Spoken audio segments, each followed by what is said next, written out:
إن الحمد لله نحمده ونستعينه ونستغفره ونعوذ بالله من شرور أنفسنا ومن سيئات أعمالنا من يهده الله فلا مضل له ومن يضلله فلا هادي له وأشهد أن لا إله إلا الله وحده لا شريك له وأشهد أن محمدا عبده ورسوله يا أيها الذين آمنوا اتقوا الله حق تقاته ولا تموتن إلا وأنتم مسلمون يا أيها الناس اتقوا ربكم الذي خلقكم من نفس واحدة وخلق منها زوجها وبث منهما رجالا كثيرا ونساء واتقوا الله الذي تساءلون به والأرحام إن الله كان عليكم رقيبا يا أيها الذين آمنوا اتقوا الله وقولوا قولا سديدا يصلح لكم أعمالكم ويغفر لكم ذنوبكم ومن يطع الله ورسوله فقد فاز فوزا عظيما أما بعد فإن خير الحديث كتاب الله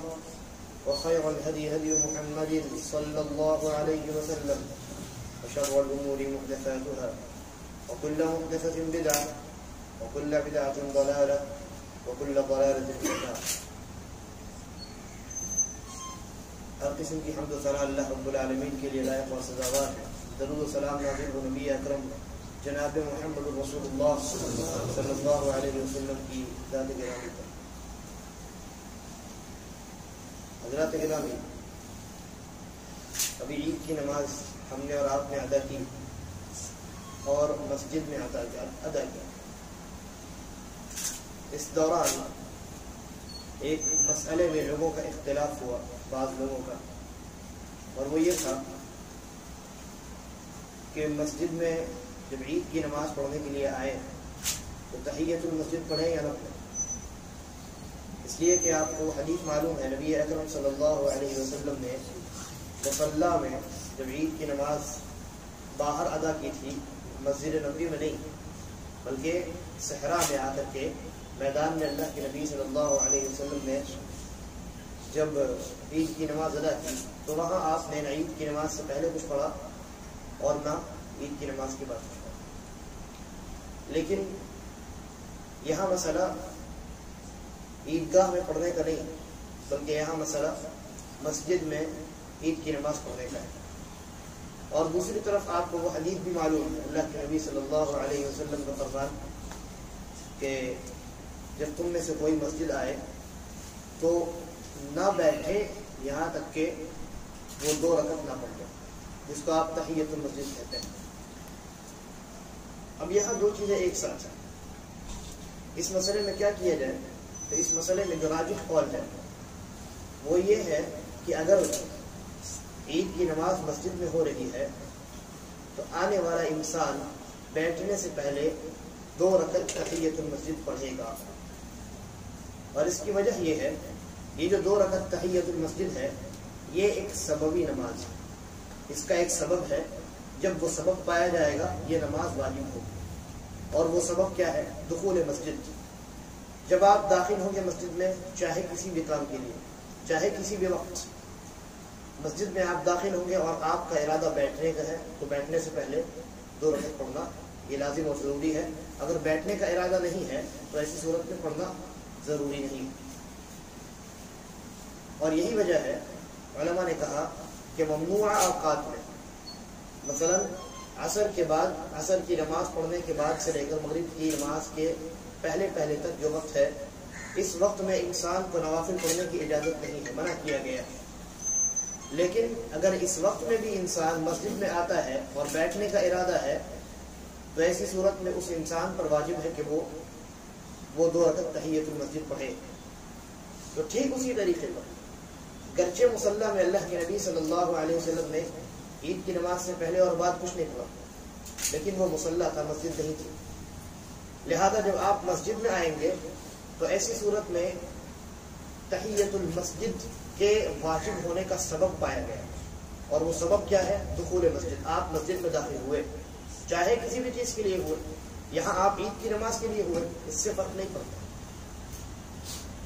تو تحیۃ المسجد کے واجب ہونے کا سبب کیا ہے؟ دخول مسجد. آپ مسجد میں داخل ہوئے، آپ پر تحیۃ المسجد پڑھنا واجب ہو. لہذا اس سلسلے میں راجح قول یہ ہے، جس کو علامہ ابن باز نے بھی اختیار کیا اور علامہ ابن عثیمین نے بھی اختیار کیا کہ انسان جب مسجد میں آئے عید کی نماز پڑھنے کے لیے تو وہ 2 رکعت تحیۃ المسجد پڑھے گا. یہ مسئلہ ختم ہو گیا. اب اس کے بعد رمضان المبارک کا بابرکت مہینہ ہم سے اور آپ سے رخصت ہو چکا ہے. رمضان جب ختم ہو رہا ہوتا ہے مومنوں کے دل میں ایک الگ ہی کشمکش ہوتی ہے. وہ ایک طرف عید کی آمد پر خوش ہو رہا ہوتا ہے اور دوسری طرف رمضان کے رخصت ہونے پر وہ بہت زیادہ غمگین ہوتا ہے اور ایک بہت قیمتی شے کے چلے جانے کا افسوس اور اس کا غم اس کے دل کے اندر پیدا ہوتا ہے. وہ چاہتا ہے کہ یہ جو سما ایک مہینہ اللہ رب العالمین نے ہمیں عطا کیا تھا, یہ جو فضا ہم نے قائم کی تھی, اللہ کی عبادت کی فضا, اللہ کی فرما برداری کی فضا, محرمات اور منکرات سے بچنے کی فضا, شریعت کے پابند رہ کر زندگی گزارنے کی فضا, کاش کہ یہ فضا پورے سال جاری رہتا. وہ یہ سوچتا ہے, یہ خواہش کرتا ہے کہ کاش یہ جو 1 مہینہ ہمیں رمضان مبارک کا روزہ رکھنے کا عطا کیا گیا تھا, کہ جس میں ہم نے روزہ رکھا اور روزے رکھنے کی وجہ سے بہت ساری ایسی چیزوں سے ہم بچتے رہے جس کو ہم بقیہ ایام میں کیا کرتے تھے. وہ یہ سوچتا ہے کہ کاش یہ جو 1 مہینہ مجھے ملا ہے وہی ایسا انتظام ہو جاتا کہ پورے سال انسان روزہ رکھنے کا ثواب حاصل کر لیتا. اللہ رب العالمین نے ہمارے اور آپ کے اس جذبے کا خیال کیا ہے اور ہمارے لیے یہ انتظام پہلے ہی کر دیا ہے. چنانچہ نبی اکرم صلی اللہ علیہ وسلم نے ارشاد فرمایا کہ من صام رمضان, جس نے رمضان کے روزے رکھے اور شوال کے مہینے کے 6 روزے رکھے, کان کصیام الدہر, گویا کہ اس نے مکمل سال روزہ رکھا ہے. اور یہ رمضان کے روزے پلس شوال کے 6 روزے مل کر کے پورے سال کے روزے کیسے ہوئے, اس چیز کو خود اللہ کے نبی صلی اللہ علیہ وسلم نے دوسری روایت میں بیان کیا. کہا کہ ایک انسان کوئی نیکی کرتا ہے تو اس ایک نیکی کا بدلہ اللہ رب العالمین 10 گنا بڑھا کر دیتا ہے. لہذا آپ نے 1 مہینہ رمضان کا روزہ رکھا تو اس 1 مہینے کو 10 سے ضرب دیجیے, گویا آپ نے 10 مہینہ روزہ رکھا. سال میں 12 مہینے ہوتے, بچ گئے 2 مہینے. اللہ رب العالمین نے کہا شوال میں 6 روزے رکھ لو. 6 روزے رکھنے کا کیا مطلب ہوا, 6 کو 10 سے ضرب دے دیجیے, کتنا ہو گیا 60 دن. تو 60 دن از اکول ٹو 2 مہینہ. تو 2 مہینہ جو بچا تھا وہ بھی کور ہو گیا. تو جس نے رمضان کے 1 مہینے روزہ رکھا اور جس نے شوال کے ان 6 ایام میں روزہ رکھا, گویا اس نے 10 مہینے اور 2 مہینے 12 مہینے مکمل روزہ رکھا ہے. اسی لیے اللہ کے نبی نے کہا جس نے رمضان کے روزے رکھے پھر شوال کے 6 روزے رکھے, کان کصیام الدہر, گویا کہ اس نے پورے سال اس نے روزے میں گزارے ہیں اور پورا سال وہ حالت روزہ میں رہا. اس انسان کو 12 مہینے روزہ رکھنے کا ثواب اللہ تبارک و تعالی عطا کرتا ہے. کیا یہ اللہ رب العالمین کی بہت بڑی نعمت نہیں ہے؟ لہذا اس نعمت سے ہمیں اور آپ کو فائدہ اٹھانا چاہیے اور کوشش کرنی چاہیے کہ رمضان کا مہینہ گرچہ گزر گیا ہے لیکن ابھی ہمارے پاس موقع باقی. شوال کے مہینے میں ہم 6 روزے اہتمام کے ساتھ رکھ لیں. آپ پر یہ ضروری نہیں ہے کہ آپ لگاتار 6 دن لگاتار روزے رکھیں, بلکہ شوال کے پورے مہینے میں آپ جب چاہیں ٹوٹل 6 روزے مکمل کر سکتے ہیں. مثلا آپ نے آج روزہ رکھ لیا, عید کا دن ہے, آج روزہ رکھنا منع ہے, کل روزہ رکھ لیا آپ نے, پھر اس کے بعد 3 دن کے بعد روزہ رکھ لیا, 1 ہفتے کے بعد روزہ رکھ لیا. اپنے آسانی کے اعتبار سے شوال کے اس مہینے میں آپ کو 6 روزہ مکمل کرنا ہے. آپ نے 6 روزہ مکمل کر لیا, رمضان کے روزے کے ساتھ مل کر کے یہ 6 روزے آپ کے مکمل 1 سال کے روزے ہو جاتے ہیں. یہ اللہ رب العالمین کا بہت بڑا احسان ہے. اور یہ جو شوال کے 6 روزے ہیں یہ نفلی روزے ہیں, آپ کو یہ اختیار دیا گیا ہے. لہذا جس طریقے پر اللہ رب العالمین نے فرض نمازوں کے بعد اور پہلے سنت نمازوں کا اہتمام کرنے کا حکم دیا ہے جس کو آپ سنت مؤکدہ کہتے ہیں, ٹھیک اسی طریقے پر رمضان کے بعد 6 جو روزے شوال میں رکھے جاتے ہیں اس کی وہی اہمیت اور وہی حیثیت ہے. نبی اکرم صلی اللہ علیہ وسلم نے ارشاد فرمایا کہ قیامت کے دن اللہ رب العالمین کہے گا کہ بندے کے فرائض کو چیک کرو. تو فرشتے بندے کے فرض اعمال کو چیک کریں گے، نماز فرض، روزہ فرض، حج فرض، زکوٰۃ فرض، یہ تمام چیزوں کو چیک کیا جائے گا جو فرض ہے، نوافل کی نہیں بات کریں۔ لہذا اگر اس کے نامہ اعمال میں فرض عبادات مکمل نکلیں گے تو اس کو مکمل ثواب دے دیا جائے گا۔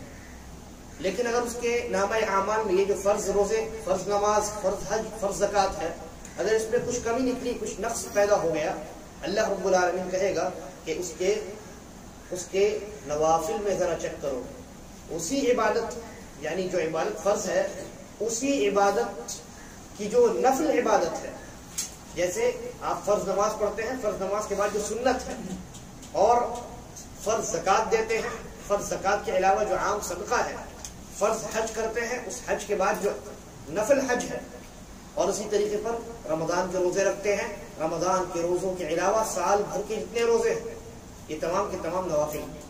تو اللہ رب العالمین کہے گا کہ میرے بندے کے نامہ اعمال میں ذرا نوافل میں چیک کرو۔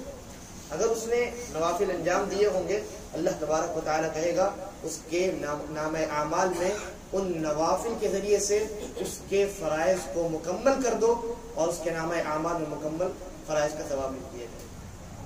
لہذا جس طریقے پر نماز کے بعد اللہ رب العالمین نے سنت مؤکدہ کا اہتمام کرنے کا حکم دیا ہے، اسی طریقے پر رمضان کے ان ایام کے گزرنے کے بعد بھی اللہ رب العالمین نے ہمارے لیے روزے مشروع قرار دیے ہیں تاکہ ہم ان کو انجام دیں اور اپنے فرض روزوں میں واقع ہوئے کمی کو اور نقص کو ہم پورا کر سکیں اور مکمل کر سکیں۔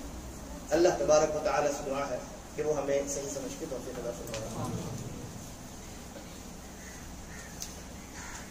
ان الحمد لله نحمده ونستعينه ونستغفره ونعوذ بالله من شرور انفسنا ومن سيئات اعمالنا، من يهده الله فلا مضل له ومن يضلل فلا هادي له، واشهد ان لا اله الا الله وحده لا شريك له واشهد ان محمدا عبده ورسوله۔ حضرات گرامی، جو حدیث میں نے آپ کے سامنے پڑھی کہ من صام رمضان، جس نے رمضان کے روزے رکھے اس کے بعد شوال کے 6 روزے رکھے تو اس نے گویا پورے سال روزے رکھے۔ اس روایت سے علماء نے کئی مسائل کا استنباط کیا ہے۔ غور کیجیے، اللہ کے نبی صلی اللہ علیہ وسلم نے شوال کے روزے رکھنے کا حکم کب دیا؟ کہا جس نے رمضان کے روزے رکھے پھر شوال کے رکھے، یعنی جس نے رمضان کے روزے نہیں رکھے ہیں اس کے لیے شوال کے روزے رکھنا مشروع ہی نہیں ہوا۔ بات سمجھ میں آ رہی؟ جس نے رمضان کے روزے رکھے نہیں ہیں اس انسان کے لیے شوال کے روزے رکھنا مشروع ہی نہیں ہوا۔ لہذا اگر کسی انسان کے چھوٹے ہوئے روزے ہیں تو ایسی صورت میں وہ انسان پہلے چھوٹے ہوئے روزوں کو مکمل کرے، اس کے بعد شوال کے 6 روزوں کو رکھے۔ البتہ اگر کبھی کوئی ایسی صورت پیش آ جائے کہ ایک دم شوال کا مہینہ ختم ہو رہا ہے اور انسان مثلا بیمار تھا اور اس وقت میں شوال کے ایک دم اخیر ایام میں وہ بیماری سے ٹھیک ہوتا ہے، اس کی بیماری ٹھیک ہوتی ہے، تندرستی آتی ہے، اب ایسے موقع پر اگر وہ قضا روزوں کو رکھے گا تو شوال ختم ہو جائے گا۔ تو ایسے موقع پر جیسا کہ شیخ ابن عثیمین ہے اور دیگر علماء ہیں، انہوں نے کہا کہ ایسی صورتحال میں اس انسان کے لیے جائز ہے کہ وہ پہلے شوال کے رکھ لے اور پھر اس کے بعد پہلی فرصت میں رمضان کے چھوٹے ہوئے روزوں کو رکھے۔ تو یہ کچھ باتیں تھیں جس کو میں نے آپ کے سامنے قرآن و سنت کی روشنی میں بیان کرنے کی کوشش کی ہے۔ اللہ تبارک و تعالی سے دعا ہے کہ اللہ رب العالمین ہم تمام کو کہنے کے ساتھ ساتھ عمل کرنے کی توفیق عطا فرمائے اور ہمارا خاتمہ بالخیر کرے۔ اما بعد فإن خير الحديث كتاب الله وخير الهدي هدي محمد صلى الله عليه وسلم وشر الأمور محدثاتها وكل محدثة بدعة وكل بدعة ضلالة وكل ضلالة في النار۔ عباد الله رحمكم الله، إن الله يأمركم بالعدل والإحسان وإيتاء ذي القربى وينهى عن الفحشاء والمنكر والبغي يعظكم لعلكم تذكرون۔ اذكروا الله يذكركم وادعوه يستجب لكم ولذكر الله أكبر۔